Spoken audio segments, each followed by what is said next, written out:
Kw'izina rya Data n'irya Mwana n'irya Mutima Mweranda, amen.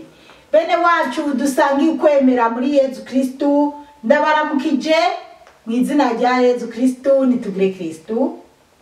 Uyu munsi dusabikanye ijambo ry'Imana riri muri Bibiliya mu gitabo ca Yoweri, ku kigabane cyaho cya gatatu, kuva ku karongo ka mbere kugeza ku karongo ka gatanu.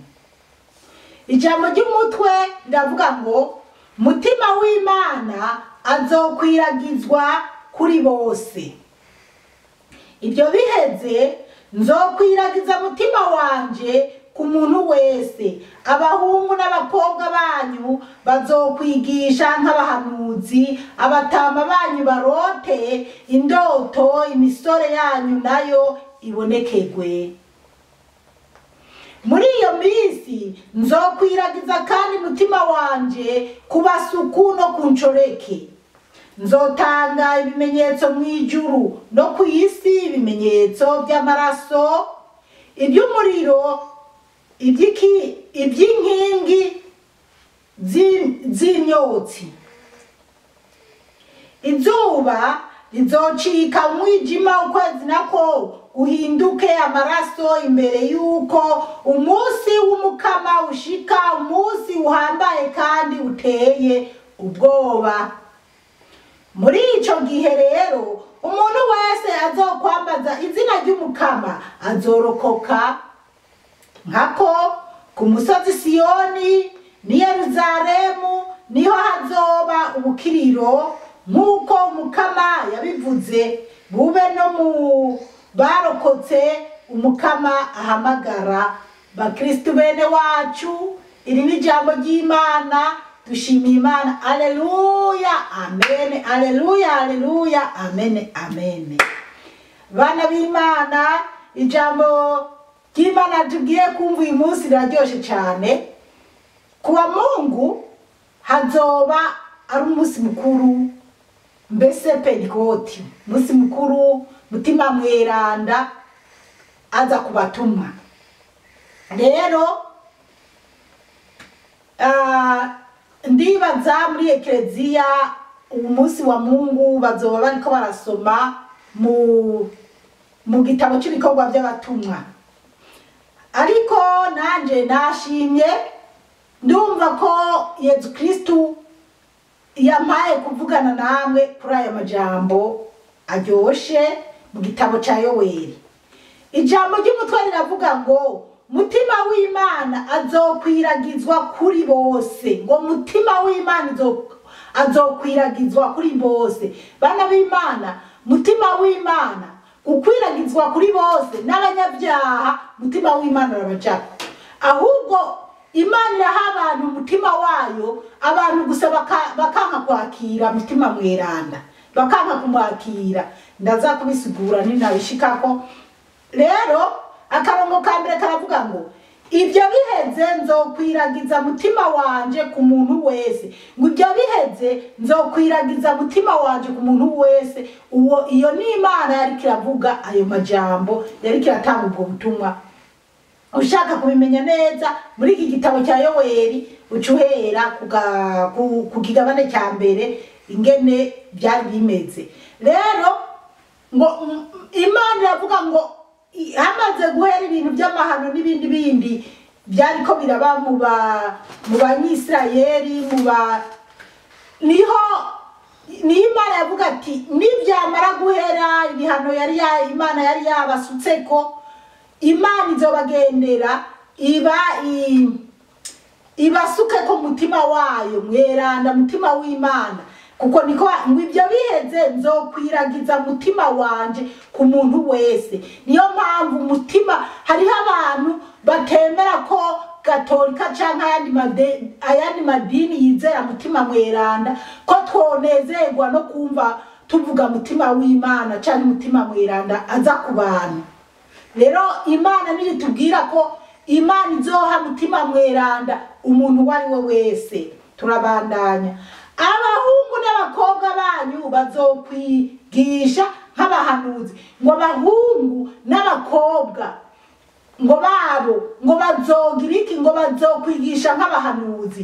Niyo mpamvu natwe uyu munsi canke uzobona n'umwana ariko arakubwira ibigiye kuba, ariko arakubwira iby'ijambo ry'Imana, ariko mana bana b'Imana abantu ntituze twitwaze ngo twarose ubuhanuzi bukwiye canke ngo ntitwarose ijambo ry'Imana rikwiye, kuko ubu n'umwana mutoya arahanura canke aravuga ijambo ry'Imana. Rero niko Imana yavuze ngo n'abakobwa banyu bazokwigisha nk'abahanuzi n'abahungu babo, abatama banyu barote indoto, ngo abatama barote indoto. Nukuvuga n'uyu munsi muri iki gihe abatama bararota indoto, n'umwana mutoya ararota indoto canke ukumva rikarahanura. Nico gihe rero turimo. Ibi Yoweri yabivuga Yesu Kristo ataraza mu isi ngo anavuga yuko azorungika mutima mweranda kubigishwa biwe no kubandi bantu bazoba baramwemeye. Rero iri sezerano Imana yari mutima w'Imana kuva na mbere hose yamurungika ku bantu, usibye ko abantu tutamwakira nk'uko Imana yipfuza ko tuyakira. Turabandanya, abatama banyu barote indoto, imisore yanyu nayo iboneke, ngo imisore yanyu ibonekegwe. Aleluya, amen. Ngo imisore yanyu ibonekegwe. Bana b'Imana, muri iki gihe abantu benshi barabonekegwa, bamwe bakabapinga ngo n'abasazi, hariho kandi n'ababigira nyene ari n'ububeshi. Ariko muri iki gihe abantu barabonekegwa, abantu barahanura, abantu bararota.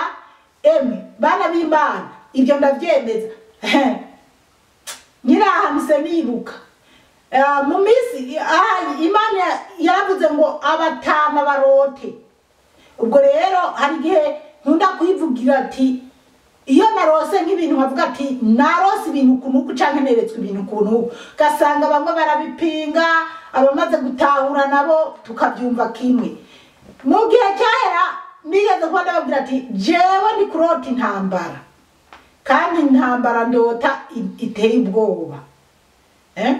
Ibiriko birabaza Ukraine, ibyo nahora ndabyigisha nkavuga ati ibintu ndiko narota, usibye gusa ko ntarinzi ibihugu bizobamo. Ariko kandi hari ahandi nababwira ati nanje bwanje ndarota ndiko ndiruka, ahubwo hari n'igihe narota tabandasi mugabo ntapfuye, nkabona n'abana ngo mvuga ati mbese umwana wanje runaka, ibintu nk'ibyo. Rero kujya kuntu nama nkora ama video ugasanga nafashe nk'ivideo iyo muri Ukraine cyangwa y'ikindi gihugu kirimo ibintu by'ingorane, ugasanga nanje nishizemo akavideo kanje kugira mvuge mumbona kuba ari kuri YouTube. Hari gihe naho mvuga zanzo zanje bimwe nahora ndota kumbure n'ibinyende, kumbure biriko birahera, bimwe nkabona amasasi nge nararira nanje ndimo mwija video. Ariko abantu bo muri Australia musenge cyane, nama mvuga ati turajya tukijaja tukirata ngo turi ngo abandi ntibohashika, tukigira ibyo twishakiye. Ariko Imana yo mwijuru irakomeza bane nanje, nama ndabyigisha. Rero bana b'Imana sinoreka kandi kubivuga, buriya igihugu cya Australia harimo ibintu by'ubwoba. Kubera iki? Australia na China ntibivuga rumwe. None kubazi icyongereza mukunda gukurikirana amakuru, usibye ko hariho nyene bamwe tuba tubiganira bakaba batabizi canke ibintu nk'ibyo. Ubu igihugu cyitwa Ostimo ni igihugu kiri ngaha hafi ya Australia. Igihugu musazanje n'umuhungu wanje baragiyeyo mbere barabonana n'umuperezida waho, mbese nyene government ya hano yari yarabajyanyeyo. Rero nibo bambwira ngo yo ngo hari nyuma gusumba kujya ku Burundi, ngo Burundi burateye imbere gusumba nyagihugu, bambwira ukuntu babonye. Rero cya gihugu gushika ubu China yakigaruriye. China igomba kukizana nk'abasoda nubwo batarabisinyaranira neza, mugabo cyoce cyemereye China kugishiramwo abasoda bacyo. China ishiremo abasoda bacyo n'ugwango China na Australia bifitaniye. Barundi bene wacu turi muri Australia dusenge cyane, kandi Imana izokwibukira kubyo kugusenga kwawe no kubyiza wakoze, sugusenga no kubyiza uzoba warakoze. Rero jewe nama ndota ibintu nkabona ingene bigenda gushika ubu, ndamaze kubona neza ko ibintu by'intambara nama nerekwa bizohava biba ngaha hantu. Rero dusenge cyane, abantu dusenge cyane, kuko jeho ndiko ndaraba simbona iyo tuzirukira. Imana yo mwijuru dutabare cyane. Ego rero Imana n'ubu hari abavugishwa n'Imana benshi mu bihugu bitandukanye, usibye ko bamwe babishira mwayinda, ariko bamwe baravuga ati hagiye kuba ibintu nibi bizogenda ukuntu amapfa. Bari barahanuye ibintu by'amapfa n'ingwara, none ntibyabaye. Aya mapfa ino kubona ikintu twara tugura amahera adashika $1 ubu kikaba kigeze ku $5 mu mwaka umwe, ni ngorane. Reka twibandanirize n'ijambo ry'Imana, ariko nagira ndababwire bana b'Imana, murasemerera ntitukijajare ngo twishinga ibi bifaranga turunda ku mabeni twakugirira neza mu bagenzi bacu. Gusa nama ndiko nababwira ati baba ndi mwamba muri ko murandungikira ibintu ngo ntibinyi. Oya jewe sinkora akazi gusa, mugabo ndiko ndavuga ku bantu mufise uburyo wanako bene wanyu, kuko nituzi mu mwaka udacanke ejo bizoba bimeze gute. Imana yo mwijuru idutabare cyane. Turabandanya ku karongo ka kabiri, haravuga ngo muri iyo minsi nzokwiragiza kandi mutima wanje kubasuku no kunchoreka. Mwabyumvise ngo muri iyo minsi ngo Imana izosuka mutima wayo kubasuku, abakozi bo mu gikoni no kunchoreke. Inchoreke zijya zikora ibwami canke inchoreke zijya ziri hafi y'abamikazi. Inchoreke nazo zizomenya ibyo baba abami canke abamikazi batazoba babonye. Inchoreke zizobirota canke zizovyerekwa. Abasuku basukurira abami, basukurira abaperezida bazorota, bazomenya ibiri imbere. Niko Imana yavuze kandi niko kuri. Gatatu, nzotanga ibimenyetso mwijuru no kwisi. Imana itubwiye ngo izotanga ibimenyetso mwijuru no kwisi. Ibimenyetso dusigaranye nibihe?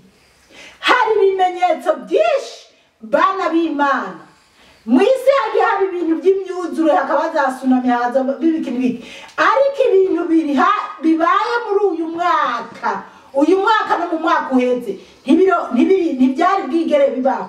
N'uyu munsi ugende kuri nyuzi canke ugende ukurikirana ibiriko birabera mwisi, usanga hana abantu benshi bariko baratikira n'umwuzure, amazi ariko ahitana abantu benshi. Hari ibyago byinshi murumva ngo bicanye, abakumva ngo abantu biyakuye, ukumva muri Amerika ngo hari n'ahandi numvise abana b'inzoya bapfuye barenga 50 canke amajana. Ibyo byose ni ibimenyetso by'ibihe, ni ibimenyetso Imana yonyene yavuze. Ni ibyo Yesu nawe amaze no kuza mwisi yatubwiye. Cyubwenge, saba mutima mweranda aguhishurire umwanya ukwiye guhagararamo neza, ureke kwishinga iby'isi, ahubwo urangamize mu ijuru, kuko mwiki gihe turimo hazopfa abantu benshi, hagiye gupfa abantu benshi bazize intambara, abandi bazira imyuzure,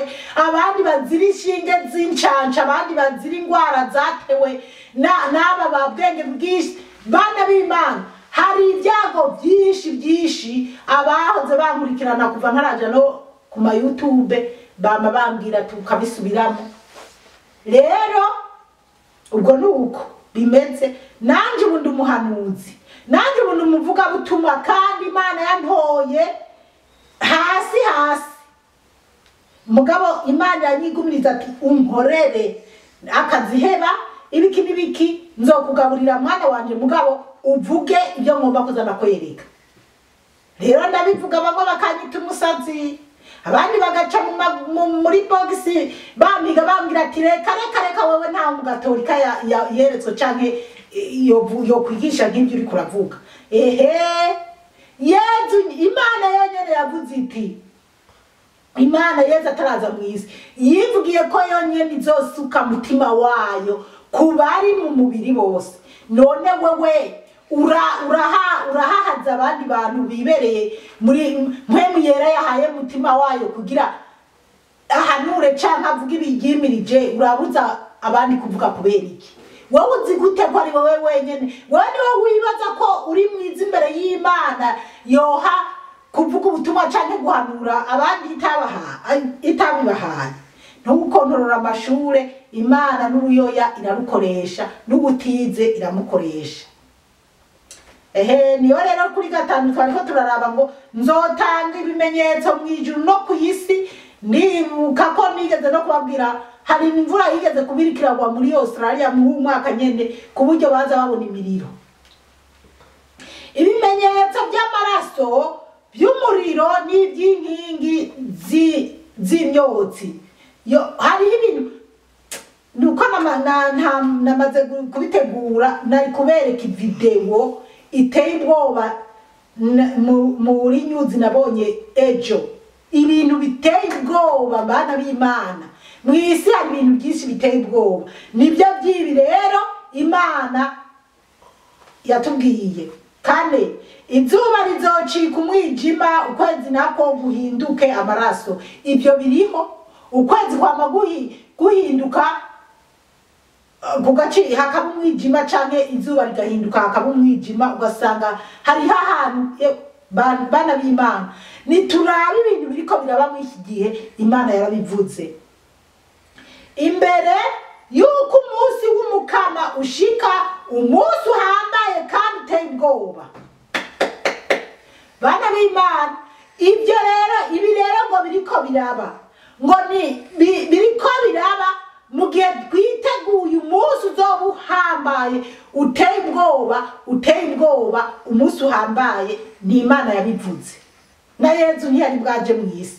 Rero iri ni ijambo ry'Imana, tukaba tuzi ko iyo Mana aho aba bantu bakiriya gihe batase kumva, ariyo mpamvu na Yezu yahaganutse ibi yarabishimangiye. Hanyuma tuzobyumva cyane kwa Mungu. Uzokurikirane nyimba ari programa yo mu yandi madini sinzi, uzokurikirane umunsi wa Mungu, inyigisho zizigishwa mu mashengero.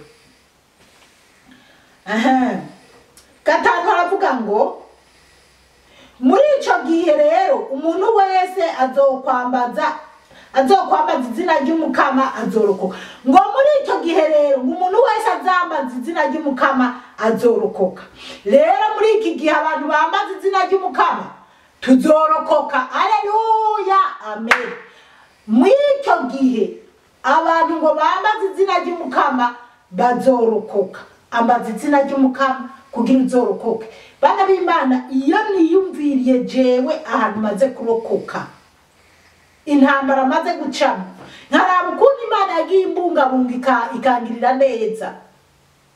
Imana ni nziza cyane, kandi n'ubu ndayizigiye kuko igihe cyanje cyo kubaho ndakizi Imana yarakimishuriye.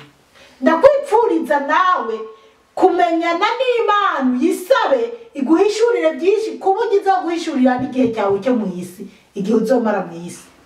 Haleluya, amen.